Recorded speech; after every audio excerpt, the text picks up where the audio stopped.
வணக்கம். நான் சுதர்ஷன் மகேஷ். நடந்து முடிந்த நாடாளுமன்ற தேர்தலில் எல்லாருமே ஹாப்பி என்னாச்சு அப்படின்ற மாதிரி பிஜேபி கொஞ்சம் வருத்தத்தில் இருக்கிறாங்க. அவர்கள் எதிர்பார்த்த சீட்டு கிடைக்கல, ஆனாலுமே ஆட்சி கிடைத்திருத்து அதிகாரம் கிடைச்சிருச்சு.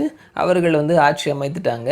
அமைச்சரவை எல்லாமே ரெடியாகி வேலைகள் நடந்துட்டுருக்குது. இந்த நேரத்தில் கூட்டணி கட்சிகள், இந்திய அலையன்ஸில் இருக்கக்கூடிய கூட்டணி கட்சிகள் அவர்களுமே எதிர்பார்த்த அளவுக்கு சீட்டுகளை பிடித்திருக்கிறாங்க. குறிப்பாக ரொம்பவே பெரிதும் எதிர்பார்க்கப்பட்டு இருந்த மேற்கு வங்காளம், அங்கே மமதா பானர்ஜி மறுபடியும் நாங்கள் தான்ப்பா அப்படின்ற மாதிரி நிரூபித்து காட்டிட்டாங்க. மொத்தமாக இருக்கக்கூடிய 42 தொகுதியில் 29 தொகுதியை மமதா பானர்ஜி தனியாக நின்று ஜெயிச்சிட்டாங்க.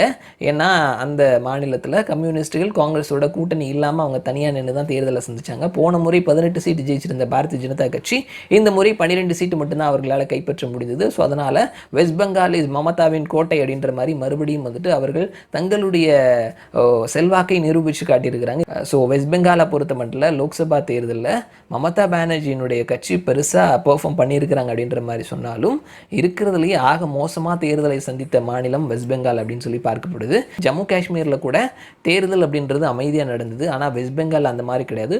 7 கட்ட தேர்தலையும் சந்தித்த மாநிலத்தில் ஒன்று வெஸ்ட் பெங்கால். ஸோ அங்கே அந்த அளவுக்கு வன்முறை வெறியாட்டம் நடந்தது.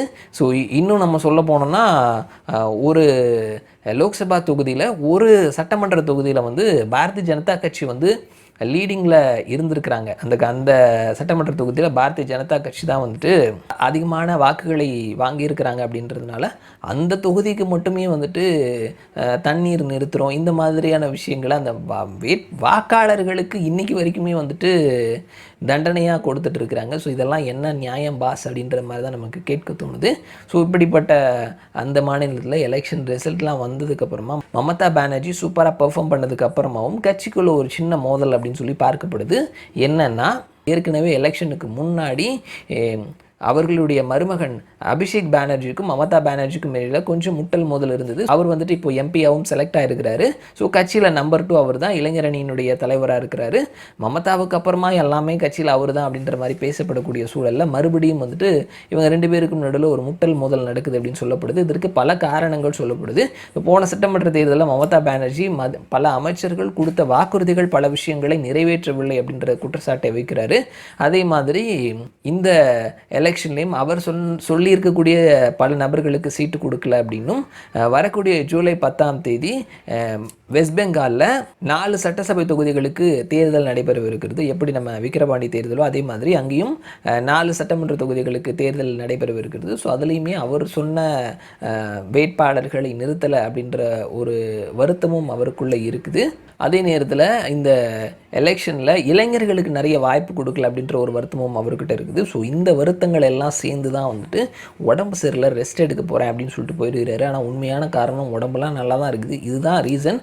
இந்த இடைத்தேர்தலையும் அவர் பிரச்சாரத்துக்கு வரமாட்டார் அப்படின்ற ஒரு பேச்சுக்களும் இருக்குது. ஸோ நம்ம ஏற்கனவே சொன்ன மாதிரி குடும்பம்னு வந்துச்சுன்னா அதிகார போட்டி அப்படின்றதுல கண்டிப்பாக இருக்குதான் செய்யும். ஸோ இதனால் நம்ம பல முறை சொல்லி இந்த மாதிரி கட்சிக்கு ஆட்சிக்கு அந்த மாதிரியான ஆபத்துக்கெலாம் வராது.